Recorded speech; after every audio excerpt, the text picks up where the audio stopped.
अस्सलाम वालेकुम खातून हज़रात, मैं हूँ इसरार अहमद कसाना। कल का दिन तो सारा जो था वो इसी हवाले से गुज़रा कि जनाब शेर अफ़ज़ल मरवत साहब क्या कह रहे हैं और दूसरे लोग क्या कह रहे हैं, और फिर पीटीआई जो है वो उसका अजीब एक सिलसिला बना हुआ था कि जिसमें समझ ही नहीं आ रही थी कि कौन क्या कह रहा है और क्यों कह रहा है। इमरान खान की चेयरमैनशिप के हवाले से, और क्या वो इलेक्शन लड़ेंगे या नहीं लड़ेंगे चेयरमैनशिप का, उस हवाले से एक सूरत-ए-हाल जो थी वो अजीब-सी बनी हुई थी। और दोनों तरफ़ैन जो हैं वो एक दूसरे को अपना जवाब दे रहे थे। तो ये मुझे लगता है कि ये चीज़ें जो हैं ये पीटीआई के लिए नुकसानदेह भी हो सकती हैं, लेकिन इसका तज्ज़िया करेंगे कि ये क्या हो रहा है? क्या इमरान खान साहब वाक़ई दस्तबरदार हो चुके हैं चेयरमैनशिप के इलेक्शन से? और क्या उनको नज़र आ रहा है कि अगर वो दस्तबरदार ना हुए तो फिर जो डिज़ाइन है इलेक्शन कमीशन का वो पूरा हो जाएगा? इसके साथ-साथ हम देख रहे हैं कि जो इलेक्शन है उसके बारे में भी अजीब-अजीब किस्म की जो कन्फ्यूज़िंग किस्म की स्टेटमेंट्स हैं वो आनी शुरू हो गई हुई हैं। मुख्तलिफ आर्टिकल्स लिखे और लिखवाए जा रहे हैं, सब कुछ चल रहा है। ये तमाम उमूर जो हैं इनको ज़ेर बहस लाने के लिए मैंने दावत दी है जनाब सलमान आबिद साहब को, जो सीनियर सहाफ़ी हैं, लाहौर चलते हैं उनसे बात करते हैं। अस्सलाम वालेकुम सलमान भाई। वालेकुम अस्सलाम इसरार भाई। सलमान भाई, ये जो सूरत-ए-हाल बनी, कल का सारा दिन हम देखते रहे कि शेर अफ़ज़ल साहब ने पहले कहा जी कि इमरान खान साहब इलेक्शन नहीं लड़ रहे हैं और वो दस्तबरदार हो जाएँगे, और साथ-साथ फिर हमने देखा कि ऑफ़िशियल अकाउंट से उनको रिबट किया गया और कहा गया जी कि नहीं, ऐसी बात नहीं है। और उसके बाद फिर हमने रात के शोज़ में देखा कि मुख्तलिफ लोगों ने तस्लीम किया कि नहीं, वो शेर अफ़ज़ल मरवत सही कह रहे थे। इवन अली ज़फ़र साहब जो हैं वो भी कह रहे थे कि उनकी बात ठीक है और हो सकता है कि ये बात फ़ैसला कर लिया जाएगा। और कल आज यानी उन्होंने कहा है कि मैं एक करूँगा प्रेस कॉन्फ्रेंस और उसमें बता दूँगा उसका नाम भी, जो बंदा फाइनलाइज़ हो गया।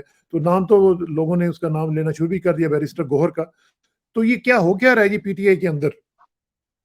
देखिए इसरार साहब, बात ये है कि प्लान ये था कि इमरान खान को हर सूरत में क़यादत से दस्तबरदार करवाया जाए और इसी जी। फैसले के तहत ही इलेक्शन कमीशन ने उनके इंट्रा पार्टी इलेक्शन को चैलेंज किया था। और ये हुँ। एक पूरा गेम प्लान है, पहले से तयशुदा है कि इमरान खान साहब को इंतखाबात में हिस्सा नहीं लेने देना, वो इंतखाबी मुहिम नहीं चला सकेंगे, वो जेल से बाहर नहीं आ सकेंगे। और फिर ये भी था कि उनकी पार्टी पे दबाव हो कि वो इमरान खान से अपने आप को दस्तबरदार कर लें। आपको मालूम जी। है कि माजी में यही काम बेनज़ीर भुट्टो के साथ भी हुआ और नवाज शरीफ साहब के साथ भी हुआ था।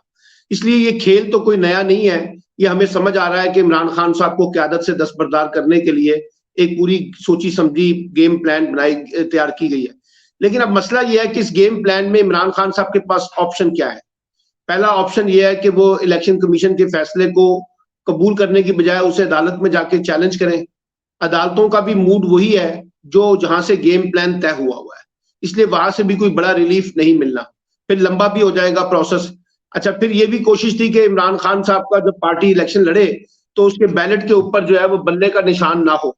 तो अब हम खुद ये जवाब पेश कर दें कि जनाब हमने तो इलेक्शन कमीशन के फैसले को मानने से इनकार कर दिया है, इसलिए हमारे खिलाफ एक जवाब बन जाएगा कि हम जो है वो बैलेट पे हमारा इंतखाबी निशान ना हो। दूसरा ये कि जी। जी हम मुज़ाहमत करें और कहें कि जनाब हम इलेक्शन का बाइकआउट कर देंगे अगर आप हमारे साथ ऐसा करते हैं। और तीसरा रास्ता ये था कि हमें आगे बढ़ना है क्योंकि हमें इलेक्शन सूट करता है और हमें इलेक्शन में जाना है हर सूरत में अपने इंतखाबी निशान के ऊपर, तो हम भी एक दरमियानी रास्ता निकालें। ये रास्ता अली जफर ने भी निकाला था और उन्होंने ये पहला ऑप्शन दिया था। तो मेरा ख्याल ये है कि इमरान खान साहब के सामने भी एक ऑप्शन ये है कि हमें आगे बढ़ना है और आगे का रास्ता निकालना है। देखिए, ये जो क़यादत का मसला है ना, ये एक इंतजामी और कानूनी टेक्निकल मसला है। आप मिसाल के तौर पे पार्टी क़यादत किसी का भी नाम ले दें, लेकिन पाकिस्तान के अंदर जो क़यादत है वो उसी फर्द की होती है जिस पर पार्टी का कंट्रोल होता है। यानी आज भी मुस्लिम लीग नून की क़यादत नवाज शरीफ साहब के पास ही है, शहबाज शरीफ के पास नहीं है। इसी तरीके से पीपल्स पार्टी में जरदारी साहब के पास है इस वक्त कंट्रोल जो है। फजलुर रहमान का कंट्रोल फजलुर रहमान के पास है। आपको पता है उस वक्त मौलाना समीउल हक ने भी कोई थोड़ा सा रोल प्ले किया था, फिर शेरानी साहब ने रोल प्ले करने की कोशिश की, दाल नहीं गली, वो फजलुर रहमान के पास ही है। इसी तरह महमूद खान अचकजई, इसी तरह वली खानदान। हमारे यहाँ जो सियासी जमातें हैं वो एक बड़े फर्द के गिर्द घूमती हैं। इसलिए कोई मसलन इसमें गौहर साहब भी आ जाए, कोई और भी आ जाए, लेकिन मसला ये है कि इसमें क़यादत जो है वो इमरान खान के पास ही रहेगी। और ये एक इंतजामी मसला तो हो सकता है, एक वक्ती तौर पर आप एक रास्ता निकालने की कोशिश कर रहे हैं, लेकिन पार्टी के सारे फैसले जो हैं वो इमरान खान के गिर्द ही घूमेंगे। दूसरी बात यह है कि इमरान खान को इलेक्शन नहीं लड़ने दिया जाएगा, ये तो पहले से तयशुदा गेम प्लान का हिस्सा है कि उनको इलेक्शन नहीं लड़ने दिया जाएगा। मेरा ख्याल ये है, जाती तौर पे मैं ये समझता हूं कि इमरान खान अगर ऐसा सोच रहे हैं तो ये अच्छा है ताकि ये ऑप्शन भी किसी को ना मिले कि जी इमरान खान ने लचक का मुजाहरा नहीं किया और इमरान खान ने अपनी फ्लेक्सिबिलिटी दिखा के गेंद इलेक्शन कमीशन के कोर्ट में फेंक दी है। अब इलेक्शन कमीशन और जो स्टैब्लिशमेंट जो लोग चाहते हैं कि इमरान खान इलेक्शन ना लड़े, वो अपना फैसला कर ले, लेकिन कम से कम ये होगा कि इमरान खान ने एक सेफ रास्ता निकाला है और अपनी पार्टी का मफाद देखा है अपने से ज्यादा, और उन्होंने देखा है कि पार्टी का इंटरेस्ट ये है कि हमें इलेक्शन में हर सूरत में जाना है। कहीं ये ना हो कि मेरे इस रवैये की वजह से कि मैं कहूं कि जी मैं इलेक्शन कमीशन का फैसला नहीं मानता और पार्टी के ऊपर और मजीद जो है ना पाबंदी लगकर सामने आए। अच्छा, अब मसला ये है कि ये ग्रुप बंदी तो है पार्टी के अंदर, इसमें तो कोई शुबा नहीं है, क्योंकि पार्टी की पूरी सीनियर क़यादत जो है वो जेल के अंदर है। तो अब आप देख लीजिए, मुरव्वत साहब हों या अली जफर साहब हों या अपना गौहर अयूब के बेटे उमर अयूब हों, और उसमें बहुत शुएब शाहीन हो, तो बहुत से लोगों की मुख्तलिफ आवाजें आती हैं, लेकिन हतमी फैसला फिर इमरान खान होगा। अच्छा, अब गौहर साहब का नाम आया हुआ है, आपने देख लिया है और सुना है कि कहीं ये बात भी हुई थी अलीमा खान के ऊपर और बुशरा बीबी के ऊपर, लेकिन इमरान खान ने कहा कि वो मौरूसी पॉलिटिक्स को आगे लीड नहीं करेंगे। तो मेरा ख्याल ये है कि चाहे वो अलीमा खान होती, चाहे वो गौहर साहब हो, चाहे कोई और हो, इस वक्त तो ऑप्शन यही है कि एक ऐसा बंदा सामने आए जो इमरान खान की तर्जुमानी कर सके, इमरान खान के साथ राब्ते में रहे, और उसका वकील होना जरूरी है। वो वकील होगा तो जरा राब्ता करने में आसानी हो जाएगी। और ये मैं आपको बताऊं, अब शाह महमूद कुरैशी भी अंदर है और अपना चौधरी परवेज इलाही भी अंदर है, तो इसलिए जो भी लोग बाहर हैं उन्हीं में से कुछ लोगों को आगे लिया जा सकता है। मैं इसको कोई इतना बड़ा मसला नहीं समझ रहा।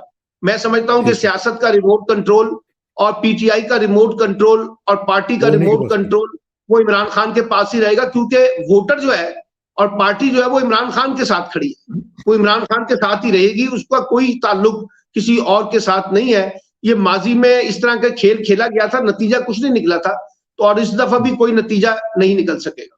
लेकिन इसमें एक चीज सलमान भाई जो बड़ी इंपॉर्टेंट है वो ये है कि जो पार्टी का जो कैडर है, जो पार्टी का स्ट्रक्चर है, उसको तो फॉलो किया जाना चाहिए ना। कि फॉर एग्जांपल अगर आपकी मीटिंग हुई है तो उसमें से एक शख्स जो है वो आके बाहर कोई बात कर देता है और ये नहीं देखता कि ऑफिशियली कब इसका बारे में कुछ कहा जाएगा और उसका इंतजार नहीं करता, तो ये मेरे ख्याल पार्टी डिसिप्लिन की भी कुछ चीजें जो है वो लेकिन हमें सीख लेनी चाहिए। उसमें टेक्निकल मसला आ रहा है, पार्टी की लीडरशिप इमरान खान से बराह रास्त नहीं मिल सकती। अभी तो जो लोग मिल रहे हैं ना वो सिर्फ वुकला की टीम है या अलीमा खान या बुशरा बीबी है, इसके अलावा तो कोई नहीं मिल रहा ना। मेरा पॉइंट ये है कि वो जो मिल के आए थे वो उमर अयूब को कहते हैं ना कि वो आप इस तरह की कोई बात जो है वो असूल तो देखिए ना, असूल तो यही कहता है कि जी आपको पार्टी के जनरल सेक्रेटरी के जरिए ये सारी बातें सामने आनी चाहिए। लेकिन अगर आप जो है वो मुख्तलिफ किस्म की आवाजें निकालेंगे तो उससे पार्टी का दाखिली इंतशार पैदा होगा। अब आप देखिए ना, कल बहुत से लोगों ने पीटीआई के अंदर टूट फूट, पीटीआई के अंदर तकसीम, पीटीआई के अंदर ग्रुप बंदी जो है उसको उछाला है। तो मेरा ख्याल है कि ये बात इमरान खान साहब को भी और पार्टी के जनरल सेक्रेटरी को भी देखनी होगी और अली जफर साहब को भी ये देखना होगा कि जो भी काम चलना है उसमें बुनियादी तौर पर पार्टी के जनरल सेक्रेटरी को इन किया जाए और हामिद खान जैसे मंझे हुए लोग भी मौजूद हैं। तो ये मेरा ख्याल है कि आवाज एक ही होनी चाहिए। जब 3-3, 4-4 आवाजें आएंगी तो उससे इमरान खान का भी, पीटीआई का भी और पार्टी का भी जो है इमेज जो है वो सारे मसाइल पैदा होंगे, इसमें कोई शक नहीं। लेकिन इसमें साथ ये भी बताएं कि बैरिस्टर गौहर का नाम सामने आ रहा है, अगर उनका नाम फाइनलाइज हो जाता है तो इनकी मौजूदगी में खासतौर पे हामिद खान साहब जो हैं वो फिर किस तरह रिएक्ट करेंगे, क्योंकि सीनियर मोस्ट तो वो हैं, सबसे पहले तो वो आपको पता है तहरीक इंसाफ के शुरू के लोगों में से हैं। तो मेरा ख्याल ये है कि जो भी फैसला होगा उसमें हामिद खान को भी इत्तेमाद में लिया जाएगा। एक बात मैं आपको बता दूं, क्योंकि देखिए हामिद खान वो पर्सनैलिटी है जो एक डमी किस्म के पार्टी के सरबराह बनने के लिए तैयार नहीं होंगे। मैं उनको जाती तौर पे जानता हूं, तो इसलिए तो इस वक्त तो एक बंदा चाहिए जो डमी तौर पर जो है ना वो एक ब्रिज के तौर पर रोल प्ले करे। तो मेरा ख्याल है कि गौहर साहब हो सकते हैं, लेकिन ये भी हो सकता है कि आपको सरप्राइजिंगली रात तक या कल तक या परसों तक जो है वो अलीमा खान का नाम भी सामने आ जाए, इसलिए इसमें कोई रूल आउट नहीं किया जा सकता अभी। लेकिन मसला ये है कि जो भी आएगा उसने सिर्फ एक टेक्निकल मसला पूरा करना है और पॉलिटिकल मसला वो इमरान खान के कंट्रोल में रहेगा। और हामिद खान साहब का रोल हामिद खान का रोल बढ़ गया। मैं आपको बताऊं, हामिद खान इनमें सबसे ज्यादा पॉलिटिकली मैच्योर है, ज्यादा पुराने हैं, पुराने नजरियाती साथी हैं पीटीआई के, उन्हीं को मामलात को भी लीड करना चाहिए। लेकिन ये कोई इतना बड़ा मसला मैं नहीं समझता हामिद खान में और इनमें बाकियों में आएगा, क्योंकि हामिद खान को भी पता है कि अगर उन्होंने आगे आना है तो फिर उनके पास इख्तियारात भी होने चाहिए, लेकिन इख्तियारात का मुंबा जो है वो इमरान खान ही होंगे। तो बेसिकली आप ये कह रहे हैं कि एक ट्रांजिशन है जिसमें से पार्टी को लेकर निकलना है और आगे लेके जाना है, और फिर चेयरमैन इमरान खान जो है वो जाहिर है कि वो जब भी बाहर निकलेंगे तो वो चेयरमैन तो वही है, वोट भी उनका है, पार्टी भी उन्हीं की है। अच्छा, और ये जरा मुझे बताएं कि ये जो अब सूरत हाल हम इसमें देख रहे हैं, इसमें अब जो बाकी पार्टीज हैं वो हमें कहीं नजर ही नहीं आ रही हैं, कहीं इलेक्शन कैंपेन नहीं चल रही हैं, कहीं उनकी वो हमें इलेक्शनरिंग नहीं नजर आ रही है, और फिर साथ साथ आर्टिकल्स भी आ रहे हैं कि जनाब इलेक्शन जो है वो पोस्टपोन हो जाने चाहिए। फिर अभी आपने देखा होगा कि $25 अरब की जो सरमायाकारी की बातें शुरू हुई हैं, उसके बाद तो अब मजीद जो लोग हैं वो ये कह रहे हैं कि जी अब तो जो है ये काकड़ गवर्नमेंट जो है इसको एक्सटेंशन मिलने वाली है। तो इस सूरत हाल में अब क्या आपको क्या ऑप्शंस नजर आ रही हैं? देखिए, मैं आपको बार बार कहता रहा हूं इस प्रोग्राम के अंदर, पाकिस्तान की रिवायत ये रही है कि पाकिस्तान में इलेक्शन से पहले इलेक्शन अरेंजमेंट तय होता है। इस दफा इलेक्शन अरेंजमेंट तय नहीं हो रहा, और उसकी बड़ी वजह इमरान खान साहब है कि जो कुछ मामलात उनके साथ तय होने थे, अनफॉर्चुनेटली वो तय नहीं हो पाए। एक बात। दूसरी बात यह है कि जो इस वक्त वोटरों का ट्रेंड है और जितने भी सर्वे आ रहे हैं वो उस जो अपना गेम प्लान पहले तैयार किया गया था इलेक्शन अरेंजमेंट, उसके बिल्कुल बरक्स है। और बहुत बड़े वसी पैमाने पर अगर आपको रद्दोबदल करना पड़ा, धांधली करनी पड़ी, इलेक्शन डे के अंदर वोट को तब्दील करना पड़ा, तो उससे काफी मसाइल पैदा होंगे। अच्छा, अब मसला यह है कि ये मैं पहले भी कहता रहा हूं कि इलेक्शन के बारे में एम्बिग्युइटी मौजूद है। अब आप देखिए ना कि जिस अंदाज से पिछले 3-4 दिन के अंदर आर्टिकल लिखवाए गए हैं और खबरें लगाई गई हैं, और ये कहा गया कि मईशत को आगे लेके चलना है, और वो फला को सिक्योरिटी के इश्यूज को बनाया जा रहा है जवाब। आप ही ने अपने एक प्रोग्राम में यहाँ पे हमें कहा था, हामिद मीर के बकौल, कि जनाब ये जो PSL है उसको भी दुबई में शिफ्ट करने की कोशिश की जा रही है। तो बहुत से जवाब जो है, अब ये जो शोएब बड़ाइच का जो कॉलम है वो ये जाहिर करता है कि उन्होंने किसी सियासी आइसोलेशन में तो कॉलम नहीं लिखा, यानी कहीं ना कहीं से उनके पास कोई इंफॉर्मेशन आई होगी या दी गई होगी कि जनाब ये इस तरह से गेम प्लान बन रहा है।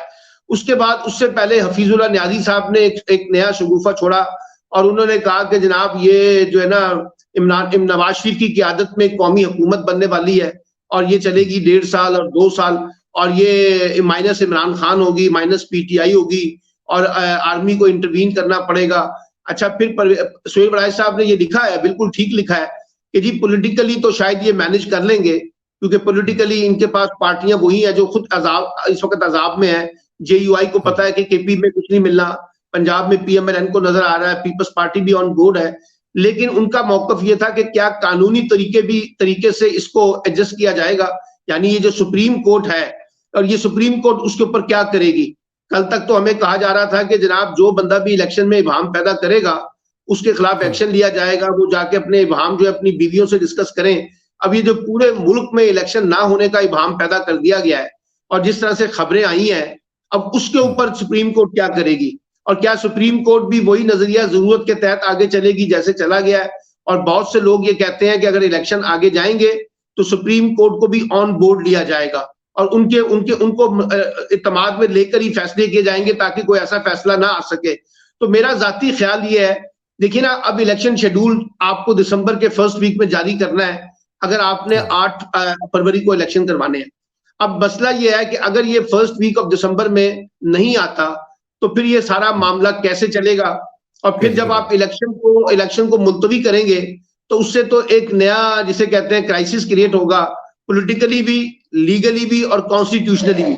अब वो जो जस्टिस अतर मिनुल्लाह के रिमार्क्स थे कि जनाब सदर मुमलिकत ने, इलेक्शन कमीशन ने और गवर्नर ने बाकायदा आइन की खिलाफ वर्जी की है, तो अब जो आइन सबोताज हो रहा है, अब जो आइन को पामाल किया जाएगा या जिस तरीके से नजरिया जरूरत का कानून लाया जाएगा, तो फिर कौन जिम्मेदार है।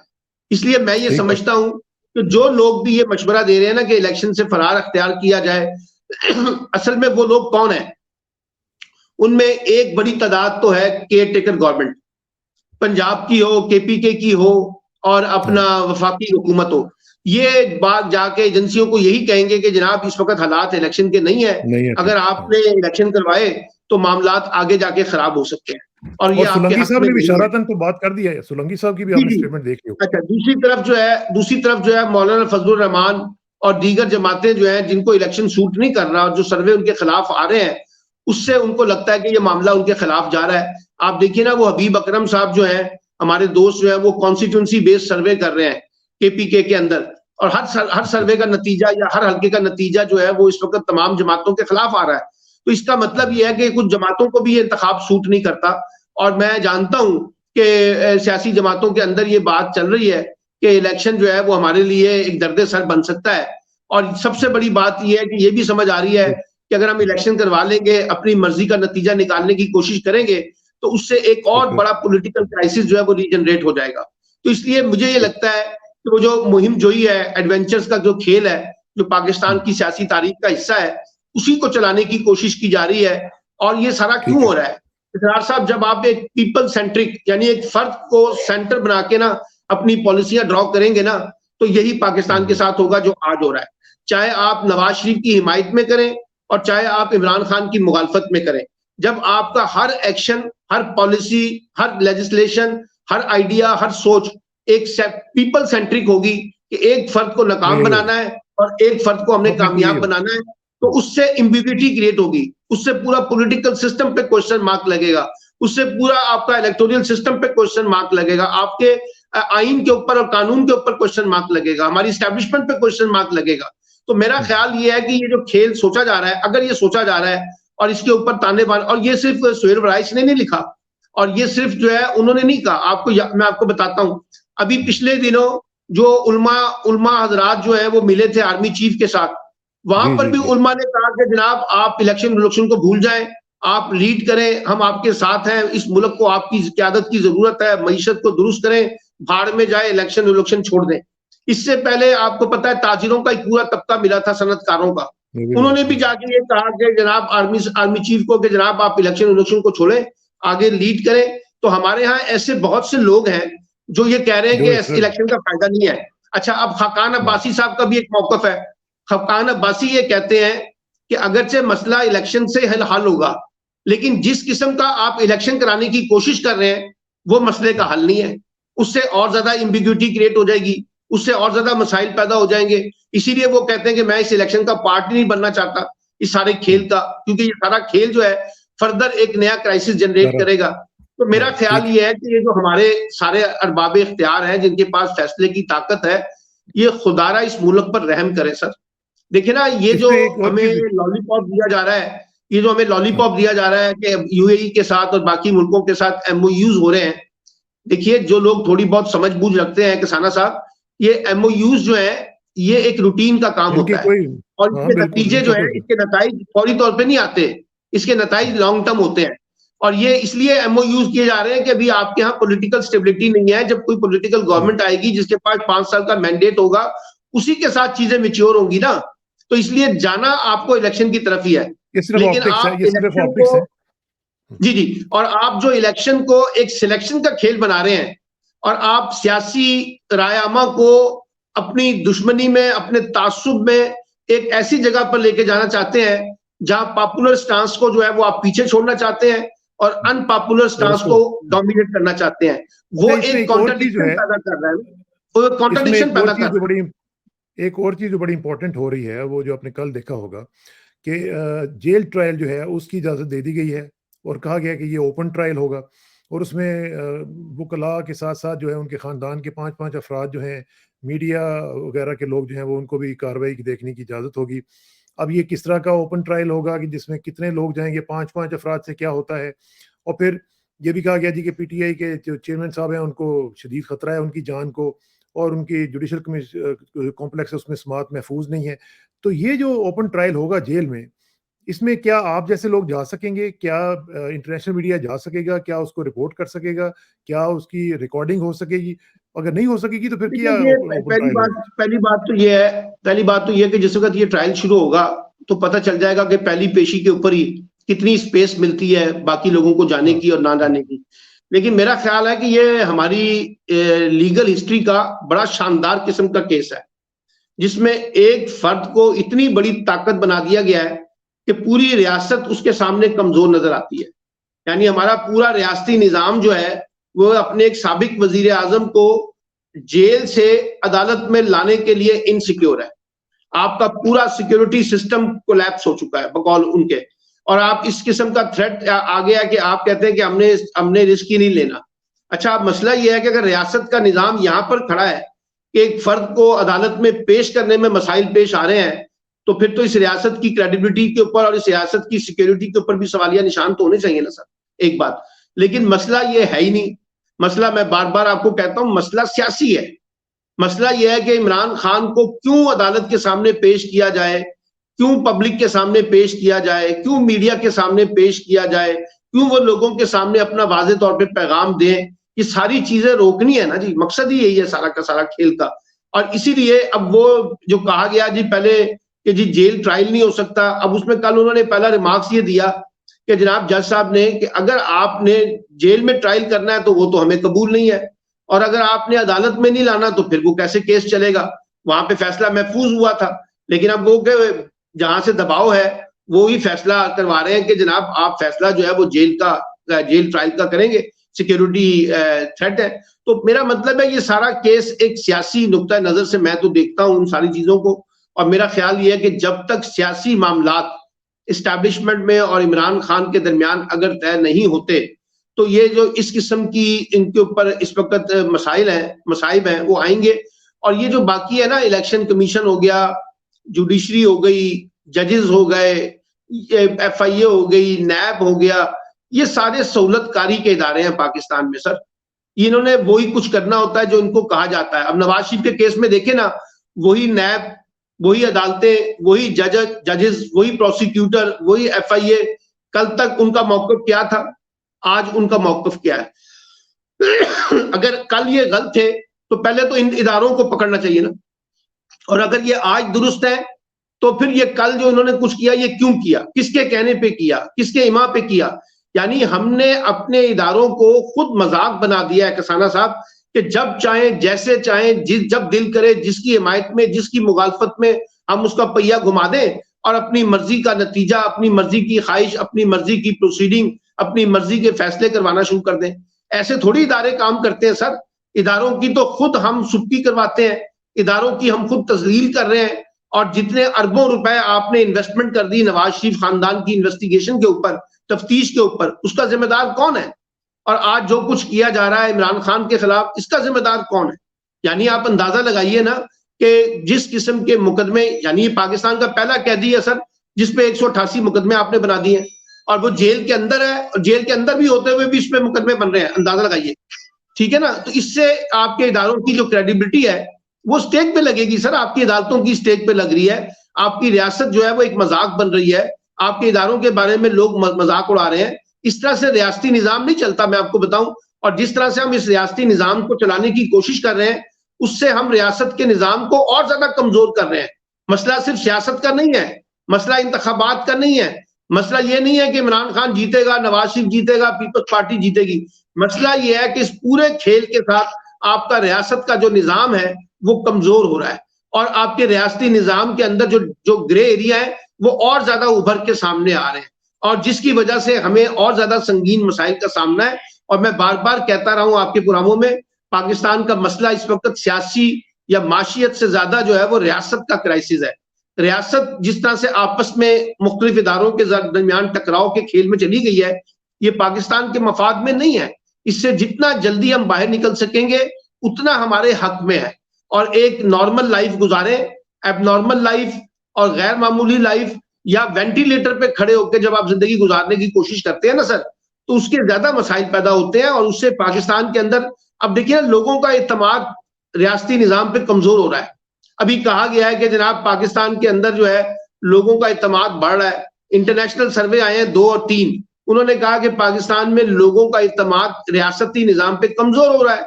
और मैं इतनी बड़ी तादाद में देख रहा हूं लोग पाकिस्तान छोड़ना चाह रहे हैं सर। अगर इत्तेमाद बढ़ रहा हो तो लोग पाकिस्तान क्यों छोड़े। तो जाइए ना जरा पासपोर्ट ऑफिस के बाहर जाके लाइनें देखें किस तरह से खड़ी हुई है, और किस तरह से 2.5 महीने के बाद लोगों को पासपोर्ट मिल रहे हैं।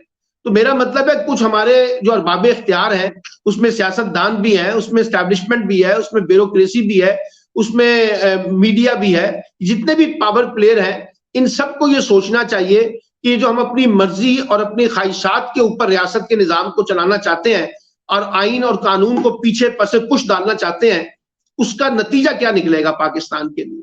पाकिस्तान और ज्यादा मसाइल का शिकार होगा ना। आप देखिए ना, कल अफगानिस्तान ने कह दिया कि जी टीटीपी के खिलाफ अगर कोई आप कार्रवाई करना चाहते हैं तो हम नहीं करेंगे। आपने कार्रवाई अगर आपने कोई मुतबादल रास्ता है मुफाहमत का तो बातचीत कर लें, वरना हम तो कोई आपके कहने के ऊपर जो है ना तालिबान के टीटीपी के खिलाफ कोई कार्रवाई नहीं करेंगे। तो इस तरह की सिचुएशन में हम घिरे हुए हैं और उसमें हम ये देख रहे हैं। जी जी सलमान भाई, मैं आखिर में सिर्फ ये चाहूंगा कि जरा थोड़ा सा आपने मजाक की बात की है ना, एक मजाक और भी हमने देखा है, कल भी उसका एक कंटिन्यूटी देखी हमने, और वो है बुशरा बीवी साहबा के हवाले से जो इद्दत का इन्होंने तमाशा लगाया हुआ है कि जी वो निकाह गैर शरी था, गैर कानूनी था, गवाहों को बुला लिया हुआ है, और उसमें देखें मुफ्ती वगैरह के नाम भी आ रहे हैं, और उसमें वो एक बहुत ही घटिया किस्म का, अल्लाह माफी दे उसको मैं क्या कहूँ, बहुत ही चीप किस्म का कैरेक्टर है जो ओन चौधरी जो है, जो जो एहसान फरामोश है, जिसको हमने देखा कि किस तरीके से उसको इज्जत दी गई थी और वो इसके काबिल नहीं था। वो लोग भी इस तरह की जो जाके गवाही दे रहे हैं, ये कितना घटिया है हमारे ओवरऑल सिनेरियो के लिए कि पाकिस्तान में, यानी एक औरत जो जिसने जो जो उम्र में मतलब इस अपने बच्चों वाली है, उसके मेरे ख्याल है कि पोतियां पोते भी होंगे, तो ऐसी औरत के मुतालिक इस तरह की घटिया हरकतें करना, मुझे आप बताएंगे कि आपकी क्या फीलिंग्स है इस हवाले से? देखिए, मेरी फीलिंग ये है कि अगर पाकिस्तान के अंदर जो इमरान खान के सियासी मुखालफिन हैं, उनके पास अगर सियासत करने को कुछ होता तो वो जरूर इमरान खान के खिलाफ सियासत करते। और जब आपके पास सियासत खत्म हो जाए ना, तो आप इसी तरह की निचली सतह पे जाके गिरते हैं, और इस हद तक गिर जाते हैं कि अब आप एक ऐसी हाजिरा पानीज़ई की किताब, इमरान खान और जानवरों के स्कैंडल, यानी इस हद तक शर्मनाक हद तक उनके मुखालफिन नीचे आ सकते हैं। तो मैं तो इसके ऊपर इन्ना लिल्लाहि व इन्ना इलैहि राजिऊन ही पढ़ सकता हूं। और ये मैं आपको बताऊं, लोगों को अंदाजा है, अगर ये समझते हैं ना कि इससे इमरान खान की क्रेडिबिलिटी जो है वो चैलेंज हो गई है, तो करवा दें इलेक्शन यार, उसमें पता चल जाएगा इमरान खान डिस्क्रेडिट हो जाएगा। इससे इमरान खान को नुकसान नहीं हो रहा जितना आपके इस सोच और फिक्र का नुकसान उस कौम को हो रहा है कि हम अपने मुखालफिन के लिए किस हद तक नीचे गिर सकते हैं। और ये जरा PMLN की जो हिस्ट्री है ना सर, ये आप मुझसे ज्यादा जानते हैं। हमेशा औरतों की किरदार कुशी में हमेशा बाराने का मसाला लगाना, ये इनका पुराना शेवा है और इनका पुराना खेल का हिस्सा भी है। इसलिए मैं ये समझता हूं, और ये इसमें इमरान खान की भी गलतियां हैं सर। देखिए ना, ये ओन चौधरी कौन था? जब ये ओन चौधरी इमरान खान के करीब था तो हम बताते थे कि सर ये इंतहाई फ्रॉडिया आदमी है, ठीक है। जब ये मौलवी सईद साहब के साथ अपने आप का इनका ताल्लुक जुड़ा, यानी इमरान खान ने भी माशाल्लाह अपने इर्द गिर्द ये फैसल वाला जैसे लोग जो हैं, ऐसे ऐसे लोगों को अपने साथ रखा, और आज उसका खुमियाजा भुगत रहे हैं। इमरान खान की अपनी मर्दशनासी है, इस पे भी क्वेश्चन मार्क है सर। लेकिन मसला ये है कि अब तो चले, वो एक अलग बात है कि उसने बंदे गलत चुने, उसका खमियाजा वो भुगत रहा है, वो पॉलिटिकली वो भुगतेगा।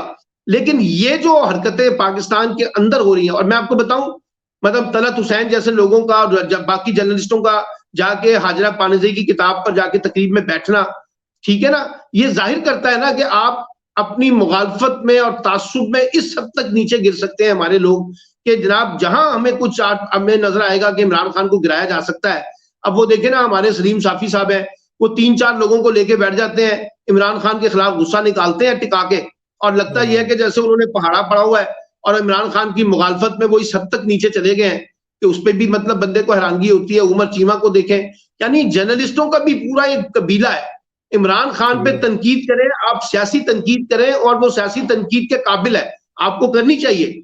लेकिन ये जो जातियात के मसाइल लेकर आ गए हैं, और कल कोई आपके बेडरूम डिस्कस करना शुरू कर दे, ये जो इद्दत वाला मामला है ना जी, इस पे हमारे लोगों को जरा इलामा जावेद अहमद गामदी साहब का मौकफ जो है ना वो जरूर सुनना चाहिए। और उन्होंने बड़े शानदार तरीके से ये कहा है कि ये जो फितना फैलाया जा रहा है इसके नाम के ऊपर, ये बाकायदा फितना है और ये बाकायदा शरंगेजी है। लेकिन मैंने आपको बताया ना, मसला सारा ये नहीं है इद्दत का और नॉन इद्दत का, मसला ये है कि इमरान खान की तकरीब किस अंदाज से की जाए। आपने देखा जब वो चीता वाइट का केस था, जमाइमा खान का केस था, रेहाम खान का मामला आया, आयशा गुललाई का मामला आया, बुशरा बीबी का मामला आया, अब हाजिरा पानीज़ई साहिबा सामने आ गई है, कल कोई और 2-4 किरदार भी आ जाएंगे, फराबीबी भी आ जाएंगी शायद। लेकिन ये खेल वही है कि जो हमारा, जिसकी हमने सियासी मुखालफत करनी है, उसकी मुखालफत में हम इस हद तक नीचे जा सकते हैं। बेशक, बिल्कुल सही कह रहे हैं। अल्लाह ताला इनको हिदायत दे और हम सबको हिदायत दे। बहुत बहुत शुक्रिया सलमान भाई, इंशाल्लाह आपसे रब्ता रहेगा जी। Thank you very much. अस्सलाम वालेकुम।